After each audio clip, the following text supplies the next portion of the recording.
Hi investors, welcome to SOIC.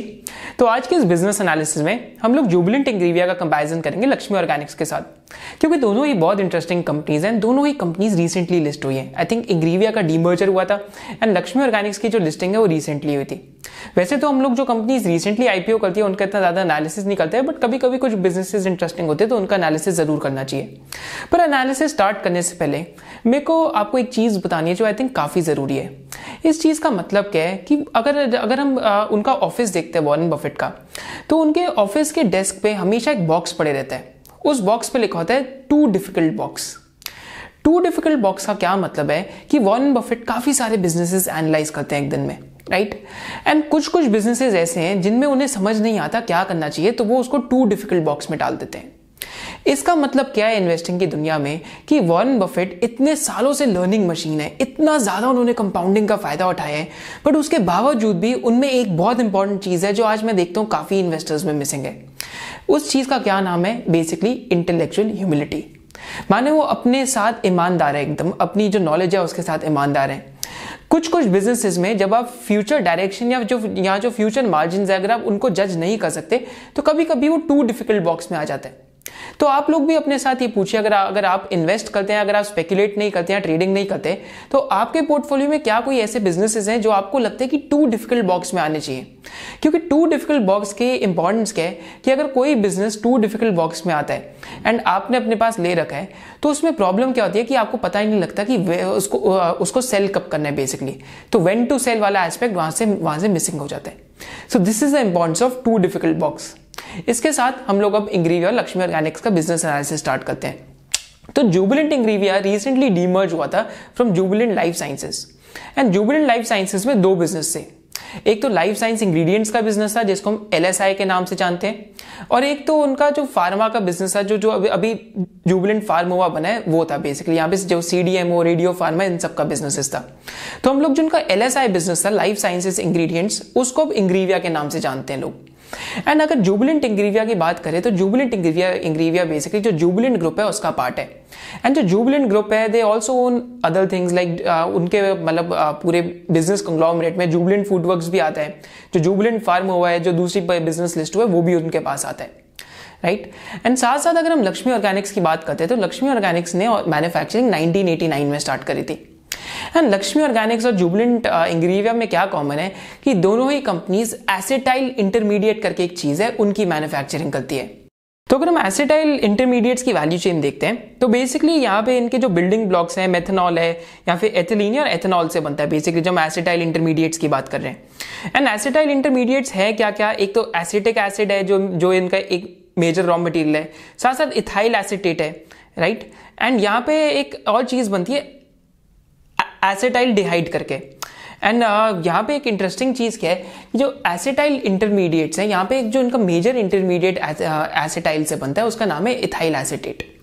तो अगर हम इंटरमीडिएट्स की बात करें, एक्चुअली में इंटरमीडिएट्स क्या होते हैं, तो बेसिकली हम अगर कोई भी केमिकल कंपनी या फिर कोई भी हम फार्मा कंपनी की वैल्यू चेन देखते हैं तो पहले आपके की स्टार्टिंग मटेरियल आते हैं, फिर की स्टार्टिंग मटेरियल के बाद इंटरमीडिएट या सॉल्वेंट आते हैं, फिर उसके बाद आपका एक्टिव इंग्रेडिएंट आता है अगर हम किसी फार्मा कंपनी में बात करें, तो उसके बाद एंड में फॉर्मुलेशन आती है। सिमिलरली अगर हम केमिकल बिजनेस में बात करते हैं तो केमिकल बिजनेस में पहले फीड स्टॉक आता है। फीड स्टॉक के बाद फीड स्टॉक से कुछ कुछ कंपनीज बल्क केमिकल्स बनाती हैं। अब बल्क केमिकल के बाद इंटरमीडिएट्स आते हैं एंड इंटरमीडिएट्स के बाद जो स्पेशलिटी केमिकल्स है वो आते हैं। तो एसिटाइल इंटरमीडिएट अगर हम देखें तो इस टाइम पे वैल्यू चेन में जो बल्क केमिकल और स्पेशलिटी केमिकल के बीच की चीज है वहां पे इंटरमीडिएट आ रहा है।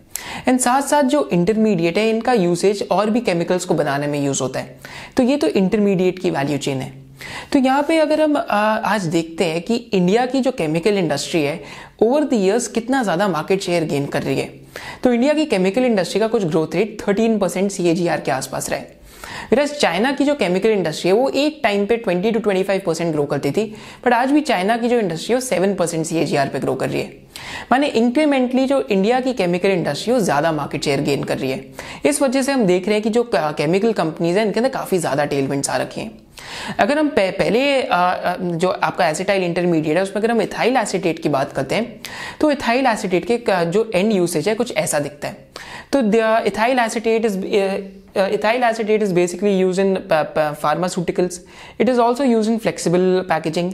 फिर साथ साथ अगर हम इसका यूसेज देखें तो जो फ्रेग्रेंस एंड एरोमेटिक्स है उसमें भी यूज़ होता है।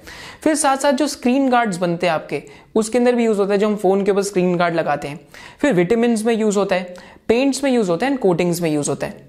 तो इथाइल एसीटेट का जो एंड यूसेज है वो जानना इसलिए ज़रूरी था क्योंकि आज Jubilant Ingrevia and Lakshmi Organics ethyl acetates में सेम काम कर रही है, राइट। इथाइल एसीटेट के अंदर दोनों कंपनीज हैं, दोनों कंपनीज जो डाइकेटीन की वैल्यू चेन है उसके अंदर भी आती है एंड साथ साथ एक इनकी और कॉमन वैल्यू चेन है जो हम बाद में बात करेंगे।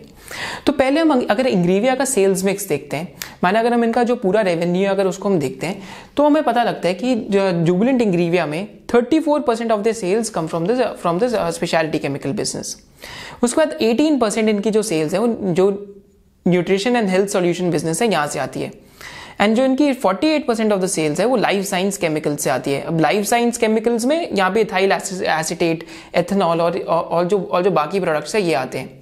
एंड अगर हम लक्ष्मी ऑर्गेनिक्स को देखते हैं तो लक्ष्मी ऑर्गेनिक्स के बिजनेस में दो मेजर पार्ट्स हैं। एक तो आपका स्पेशलिटी इंटरमीडिएट्स है, जो स्पेशलिटी इंटरमीडिएट्स है इसके अंदर एक मेजर प्रोडक्ट आता है by the name of diketenes, right. And इनका दूसरा बिजनेस है is that of acetyl intermediate.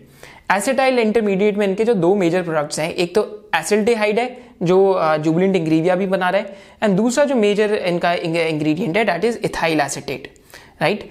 And अगर हम इथाइल एसीटेट में एक चीज देखते हैं काफी जो इंटरेस्टिंग हो रही है इस टाइम पे कि ethyl acetate basically as a solvent use होता है। सॉल्वेंट क्या होता है बेसिकली, और भी केमिकल्स का रिएक्शन कराने के लिए इथाइल एसीटेट यूज हो रहा है एंड इस टाइम पे इथाइल एसीटेट जो बाकी सॉल्वेंट्स हैं उनसे ज्यादा मार्केट शेयर गेन कर रहा है। एक इसका जो मेजर रीजन है वो ये भी है कि इथाइल एसीटेट में जो टॉक्सिसिटी है वो कम है as compare to other solvents. माने जो बाकी सॉल्वेंट यूज होते हैं केमिकल बनाने के लिए या केमिकल्स को बाइंड टुगेदर करने के लिए, उनमें जो सॉल्वेंट यूज हो रहा है पहले वाला वो बहुत ज्यादा टॉक्सिक होता है, माने ह्यूमंस के लिए पॉइजनस है, whereas इथाइल एसीटेट उतना ज्यादा पॉइजनस नहीं होता। And secondly ethyl acetate is greener in nature, माने जो जिस सोर्सेज से ये बन रहा है इससे बहुत ज़्यादा हार्मफुल जो रेसिड्यू है वो नहीं रिलीज होते एनवायरनमेंट के अंदर। इस वजह से ethyl acetate increasingly market share gain करते जा रहे हैं। एंड यहाँ पे अगर हम चेक करते हैं कि इंडिया के अंदर किसकी क्या क्या कैपेसिटी है इथाइल एसीटेट में, तो हमें पता लगता है कि जो जुबिलेंट इंग्रीविया है उनके पास कुछ 1,50,000 टन पर एनम की कैपेसिटी है। विराज लक्ष्मी ऑर्गेनिक्स और जो थर्ड वाला हमें यहाँ पे दिख रहा है येलो स्टोन केमिकल्स, ये एक ही कंपनी है। तो इन दोनों के पास 1,67,000 टन पर एनम की कैपेसिटी है, राइट। एंड जो थर्ड पे प्लेयर आता है दैट इज जो हमने यहाँ पे नाम देख सकते हैं गोदावरी बायो रिफाइनरीज एंड साथ साथ जो IOL केमिकल्स है वो भी यहाँ पे आते हैं, उनके पास 87,000 टन पर एनम की कैपेसिटी है। तो बेसिकली जो Jubilant Ingrevia and Lakshmi Organics है इनके पास 30 to 33% मार्केट शेयर है इथाइल एसीटेट के अंदर। सेकेंड कॉमन प्रोडक्ट जो दोनों कंपनीज के बीच में है उसका नाम है डाइकेटीन। पर डाइकेटीन की बात करने से पहले हम एक बार ये वैल्यू चेन समझते हैं कि जुबिलेंट इंग्रीविया की वैल्यू चेन क्या है एंड वहाँ पे डाइकेटीन बनाना जुबिलेंट इंग्रीविया के लिए क्यों सेंस बनता है, लक्ष्मी ऑर्गेनिक्स भी क्यों प्रोड्यूस करती है डाइकेटीन्स, राइट। तो यहाँ पे अगर हम वैल्यू चेन देख सकते हैं, अगर हम इनके लाइफ साइंस केमिकल बिजनेस में देखते हैं तो पहले ये सब कुछ स्टार्ट होता है थ्रू मोलासिस एंड जो मोलासिस है उससे बनता है एथेनॉल, राइट। एंड एथेनॉल और जो एसिटिक एसिड है इसको यूज करके बनता है इथाइल एसीटेट एंड उसके साथ साथ बनता है एसिटिक एनहाइड्राइड, राइट। एंड अगर कोई कंपनी थोड़ा सा भी फॉरवर्ड इंटीग्रेशन करती है तो एसिटिक एसिड के साथ साथ कंपनी कीटीन केमिस्ट्री में एंटर कर सकती है। ज़्यादा टेंशन लेने वाली बात नहीं है, बस अगर इसको ऐसे भी समझ लोगे तो ईजी रहेगा कि ये बेसिकली कंपनी फॉरवर्ड इंटीग्रेशन कर सकती है। एंड कीटीन केमिस्ट्री से आगे कंपनी जाके जो डाइकेटीन के डेरिवेटिव्स है उसके अंदर भी जा सकती है। एंड अगर हम यह बात करते हैं कि डाइकेटीन है क्या, तो डाइकेटीन एक बेसिकली कलरलेस लिक्विड है जो प्रोड्यूस होता है कीटीन के थ्रू, राइट। जैसे हमने अभी देखा था क्यों ये कंपनीज बना रही हैं। एंड एक्चुअली में जो डाइकेटीन्स है, डाइकेटीन एक केमिकल्स के लिए एक बिल्डिंग ब्लॉक टाइप है। एंड डाइकेटीन में प्रॉब्लम क्या है कि डाइकेटीन को बनाना बहुत ज़्यादा हजार्डियस है, माने हर कोई कंपनी जो भी बना रही है इस कंपनी को, ये केमिकल काफ़ी ज़्यादा डिफिकल्ट टू प्रोड्यूस एंड काफ़ी ज़्यादा हजार्डियस भी है। तो इस वजह से डाइकेटीन्स में काफ़ी कम मैन्युफैक्चरर्स हैं ग्लोबली एंड साथ साथ इनकी ट्रांसपोर्टेशन भी आसानी से नहीं होती, माने इनका एक्सपोर्ट भी आसानी से नहीं हो सकता। तो बेसिकली जो उस कंट्री के प्लेयर्स हैं जिस कंट्री में डाइकेटीन बन रहा है, कंपनीज प्रेफर करती है कि हमारे पास कोई लोकल सप्लायर ही होना चाहिए, तो लक्ष्मी ऑर्गेनिक्स ने एक्चुअली 2009 के अंदर क्लैरियंट केमिकल्स का प्लांट अक्वायर करा था डाइकेटीन्स का, एंड तब से वो लोग इस केमिस्ट्री चेन को एंटर कर चुके हैं। एंड 2012-2014 के आसपास लक्ष्मी ऑर्गेनिक्स के पास सिर्फ 12 ऐसे प्रोडक्ट्स थे डाइकेटीन्स के, बट फास्ट फॉरवर्ड टू 2020 उनके पास क्लोज टू 34 प्रोडक्ट्स हैं डाइकेटीन्स के अंदर। एंड यहाँ पे अगर हम मार्केट शेयर देखते हैं तो लक्ष्मी ऑर्गेनिक्स के पास 55% मार्केट शेयर है, एंड जो बाकी कंपनीज हैं they are by the name of Lonza, इन सब कंपनीज के पास कम मार्केट शेयर है as compare to Laxmi Organics अगर हम इंडिया की बात करते हैं। क्योंकि हमने पहले ये चीज़ देख ली थी कि कंपनीज प्रेफर करती है उनके पास लोकल सप्लायर्स होने चाहिए। तो यहाँ पे क्या सिमिलैरिटी है, जब हम अल्काइल अमाइंस और बालाजी अमाइंस की बात करते हैं तो कंपनीज प्रेफर करती हैं कि उनके पास लोकल सप्लायर्स होने चाहिए एलिफैटिक अमाइंस के। सिमिलरली जो डाइकेटीन्स का बिजनेस है उसके अंदर भी कुछ ऐसा ही है। तो जुबिलेंट इंग्रीविया काफी सालों से डाइकेटीन्स का बिजनेस एंटर नहीं कर रहा था, पर उनके लिए बहुत सेंस बनती थी कि वो एंटर कर जाए क्योंकि वो ऑलरेडी कीटीन केमिस्ट्री में थे, माने उन्हें सिर्फ फॉरवर्ड इंटीग्रेशन करना था। पर अब रिसेंटली उन्होंने डिसाइड करा कि वो डाइकेटीन के जो डेरिवेटिव्स हैं उनके अंदर एंटर करेंगे। ऐसा उन्होंने क्यों करा है, क्योंकि चाइना में एक प्लेयर था डाइकेटीन का जिसने अभी कैपेसिटी शट डाउन कर दिया है। कि हम चाइना में ऑलरेडी देख पा रहे हैं कि काफी सारे केमिकल प्लांट शट डाउन हो रहे हैं, काफी सारे जो प्रोडक्ट्स हैं उनको पॉल्यूशन की वजह से the countries letting go of. तो काफी सारे ऐसे प्रोडक्ट्स हैं जो इंडिया में जिनका जो प्रोडक्शन है वो शिफ्ट भी हो रहा है। एंड साथ साथ जो चाइना +1 की पॉलिसी है वो भी नैरेटिव धीरे धीरे हमें प्ले आउट होते हुए दिख रहा है नंबर्स के अंदर। एपीआई इंडस्ट्रीज में भी दिखेगा अगले 4-5 साल में, एंड साथ साथ जो केमिकल इंडस्ट्री है उसके अंदर भी दिख रहा है। अगर किसी को सीखना है कि ऐसे ट्रेंड्स को कैसे पकड़ते हैं, एंड साथ साथ अगर आपको basics of financial statement accounting सीखनी है, साथ साथ आपको अगर फोरेंसिक एनालिसिस भी सीखना है, तो हम लोगों ने कोर्स के अंदर more than 100 to 150 case studies करी है। साथ साथ एवरी मंथ हम लोग SOIC कंटिन्यूस लर्निंग में और भी वीडियोस रिलीज कर रहे हैं। एंड इस संडे को मतलब जिस दिन ये वीडियो भी रिलीज हो रही है, हमारा 1 PM पे जितने भी SOIC स्टूडेंट्स हैं उनके साथ वेबिनार भी है। जो 2 कंपनीज बहुत इंटरेस्टिंग है, उनका रिसेंटली रिजल्ट अनाउंस हुआ है, तो उनका जो एनुअल रिजल्ट है उसका भी हम स्टूडेंट्स के साथ जो वेबिनार में एनालिसिस करने वाले हैं। अगर किसी को कोर्स में if someone is interested in the course, they can check the link in the description below. And अगर हम दोनों कंपनीज के कस्टमर्स को देखते हैं तो हमें पता लगता है कि इंग्रीविया के पास क्लोज टू 1400 कस्टमर्स हैं। माने कस्टमर बेस काफी ज्यादा डाइवर्सिफाइड है इन टर्म्स ऑफ एग्रोकेमिकल्स वालों को भी दे रहे हैं, कॉस्मेस्यूटिकल्स को भी दे रहे हैं, फार्मास्यूटिकल्स को भी दे रहे हैं। वेराज अगर हम बात करते हैं लक्ष्मी ऑर्गेनिक्स की, तो लक्ष्मी ऑर्गेनिक्स के कस्टमर बेस में companies are there like Syngenta जैसी कंपनीज है, लॉरस लैब्स जैसी कंपनीज है, UPL जैसी कंपनीज इनके कस्टमर बेस के अंदर आती है। एंड यहाँ पे जो इनकी सिमिलैरिटीज है मोर और लेस यहीं पे खत्म होती है, क्योंकि जुबिलेंट इंग्रीविया की अगर हम बात करते हैं तो जुबिलेंट इंग्रीविया एक्चुअली बहुत ज्यादा एक डाइवर्सिफाइड बिजनेस है। एंड ये ऐसा बिजनेस है जिसमें थोड़ी सी डिफिकल्टी आती है इसको पूरी तरीके से समझने में भी, बट हम लोग आपको आसानी से समझाएंगे।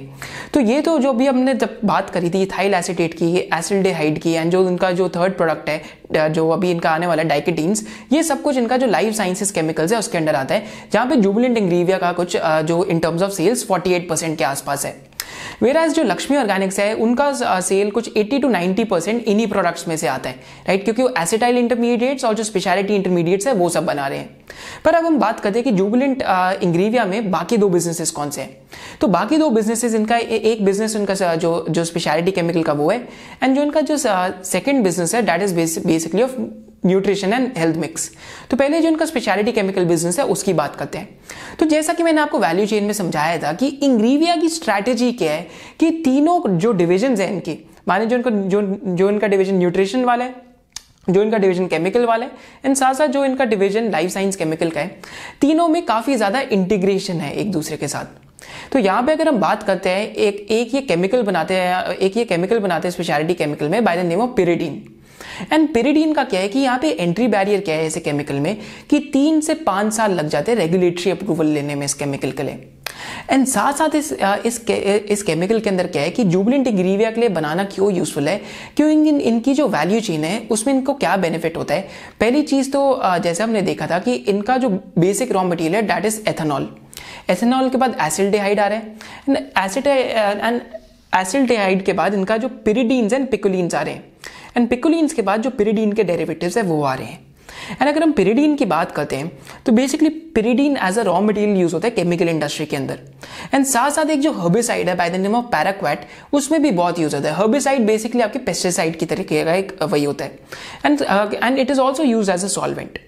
एंड साथ साथ अगर हम पिरिडीन एंड पिकोलिन्स की बात करते हैं, जो इनके की प्रोडक्ट्स हैं स्पेशलिटी केमिकल्स के अंदर, तो यहाँ पे इनके पास लार्जेस्ट प्रोडक्ट रेंज है पिकोलिन और पिरिडीन्स के अंदर, दोनों प्रोडक्ट्स के अंदर, माने क्लोज टू 70 प्रोडक्ट्स हैं इनके पास.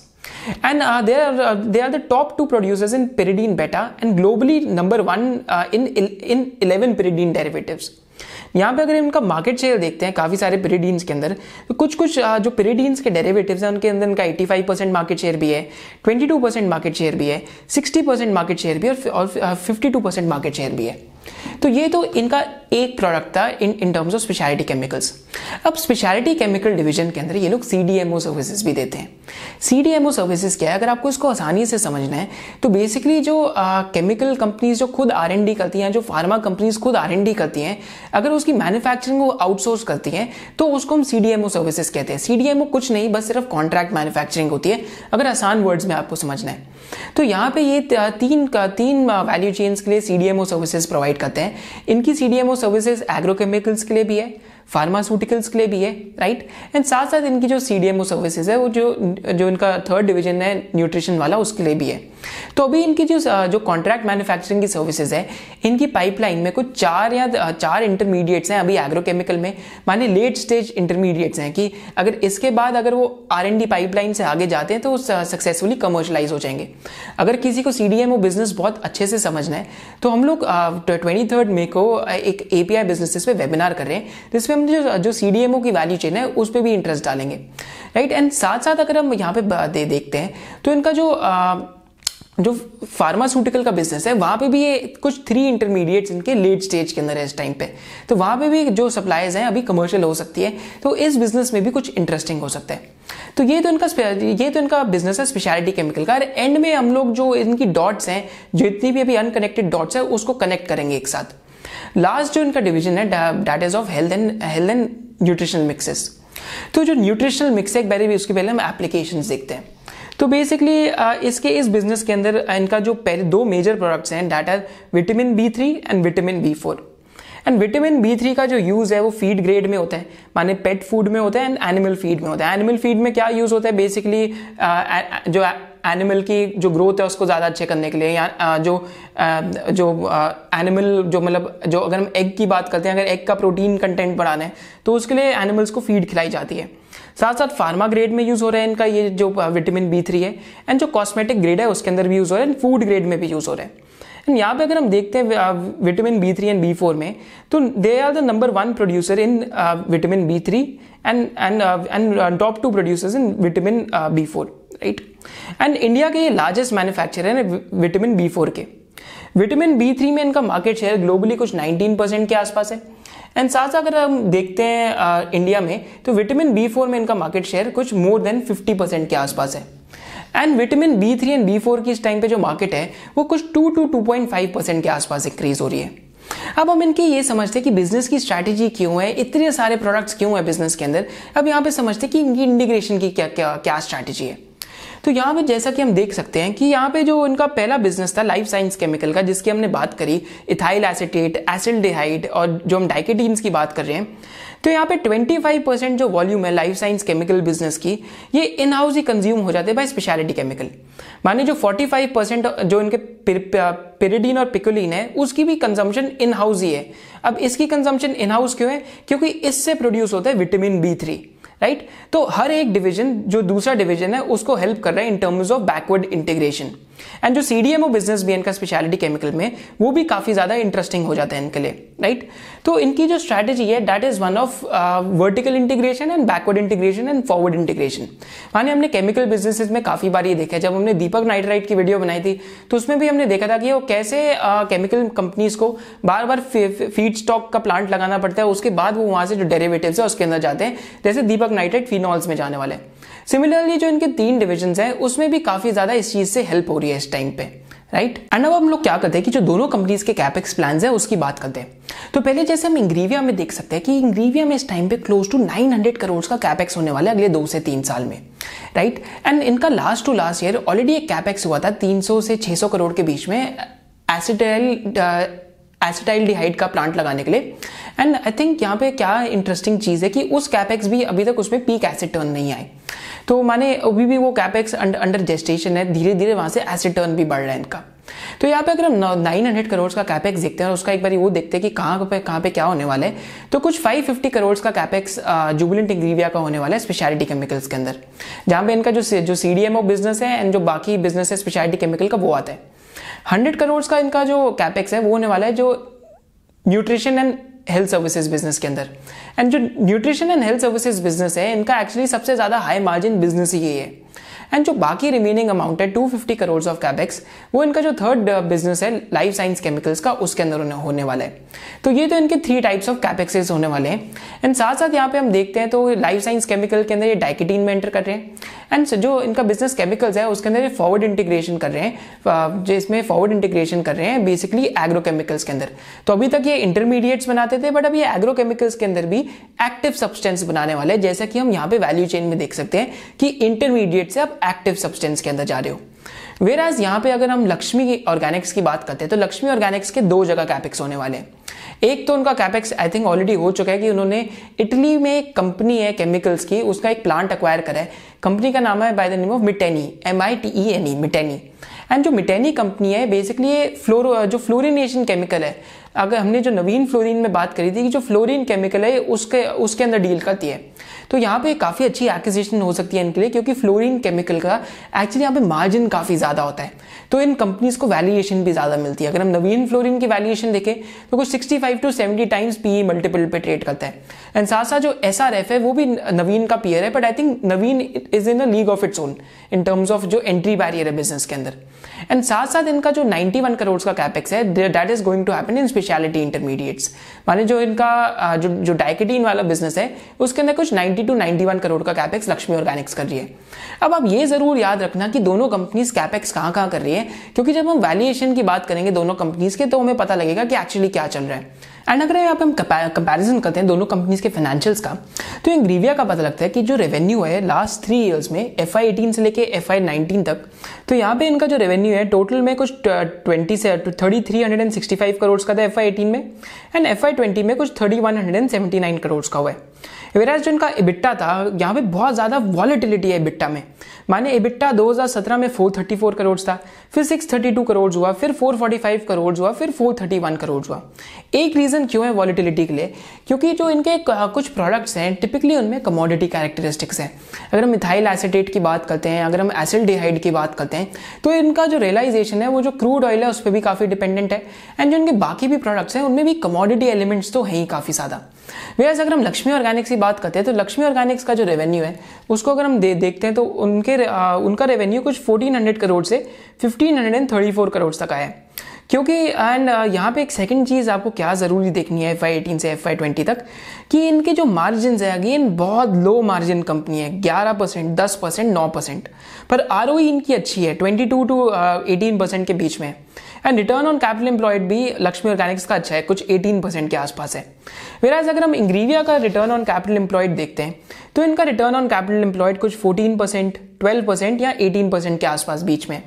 वेराज अगर हम जुबिलेंट इंग्रीविया में, आज मैं अगर आपको एक बात बताऊं कि अगर मैं आपको एक फिक्शनल कंपनी बताता हूं जिसने 100 रुपीज के एसेट लगाए एंड 100 रुपए के एसेट में कंपनी सिर्फ 4 रुपए कमा रही है, किसी साल 6 रुपए कमा रही है या किसी साल सिर्फ 9 रुपए कमा रही है, तो इसको हम कहते हैं रिटर्न ऑन एसेट। तो इसका फॉर्मूला क्या होता है, net income upon total assets. तो जुबिलेंट का रिटर्न ऑन एसेट्स कुछ 9% के आसपास है, इनको 1-2 साल पहले 4 से 6% के बीच में था। तो अगेन क्या पॉइंट आउट हो रहा है फाइनेंशियल रेशियोज देख के कि कुछ ना कुछ बिजनेस के अंदर कमोडिटी एलिमेंट जरूर है। तो यहाँ पे अगर हम जैसे कंपेयर कर सकते हैं, अगर in terms of margin profile, मैंने आपके लिए क्यों बनाया है ताकि आपके दिमाग में एब्सोल्युटली क्लियर हो जाए कि ये दोनों बिजनेसेस कौन से टाइप की कैटेगरी में आते हैं केमिकल में। एक तो आपके बिजनेसेस आते हैं लो मार्जिन, फिर एक आपके बिजनेसेस आते हैं मॉडरेट मार्जिन, फिर एक आपके बिजनेसेस आते हैं हाई मार्जिन। अब केमिकल्स के अंदर जो हाई मार्जिन बिजनेस है that is Navin Fluorine and Vinati Organics, and जो हम डीवीज की बात करते हैं that is also very high margin business, क्योंकि APIs are also chemical. Divi's के साथ साथ वो भी सिंजीन भी हाई मार्जिन बिजनेस में आते हैं। Whereas जो मॉडरेट मार्जिन है इसके अंदर आरती इंडस्ट्रीज आता है और ओरिएंटल एरोमेटिक्स जैसे बिजनेसेस आते हैं, एंड जो जुबिलेंट इंग्रीविया है वो somewhere between low margin and moderate margin के बीच में आता है। एंड लो मार्जिन में कैसे बिजनेस आते हैं, लक्ष्मी ऑर्गेनिक्स जैसे और बोडल केमिकल्स जैसे। एंड जो जुबिलेंट इंग्रेविया है वो कभी कभी लो मार्जिन बिजनेस में जाएगा एंड कभी कभी जो मॉडरेट मार्जिन है वैसे टाइप बिजनेस के अंदर आएगा। पर अगर हम आज दोनों कंपनी की वैल्यूएशंस देखते हैं तो लक्ष्मी ऑर्गेनिक्स हमें इस टाइम पे मिल रहा है almost 50 times EV to EBITDA multiple पे, which in my view is very very expensive. Again we are not SEBI registered, तो ये चीज़ आपको ध्यान लेनी चाहिए कि कोई भी हम आपको रिकमेंडेशन नहीं दे रहे, पर मेरे व्यू में काफ़ी ज़्यादा एक्सपेंसिव है इस टाइम पे।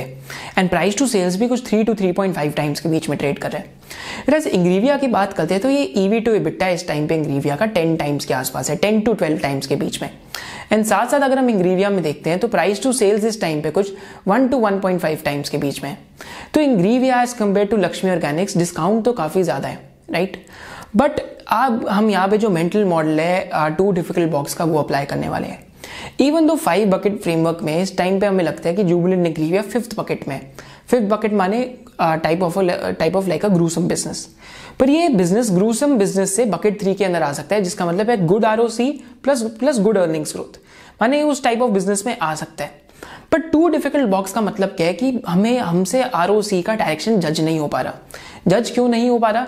क्योंकि हमें लगता है कि जो इनके कुछ बिजनेसेस हैं वो मार्जिन में काफी ज्यादा वॉलेटाइल रहने वाले हैं एंड एक्चुअली में it is too diversified a player. माने किसी एक बिजनेस में कितना फोकस है वो जज करना मुश्किल है। ये तो हमारा ओपिनियन है। इस वजह से क्योंकि हमारे टू डिफिकल्ट बॉक्स में हम लोग बिजनेस से थोड़ा सा दूर हैं। तो ये तो हमारा कंक्लूजन था एंड आप लोग मेरे को कमेंट सेक्शन में जरूर बताइए कि इस बार आपको कंक्लूजन का सेगमेंट कैसा लगा।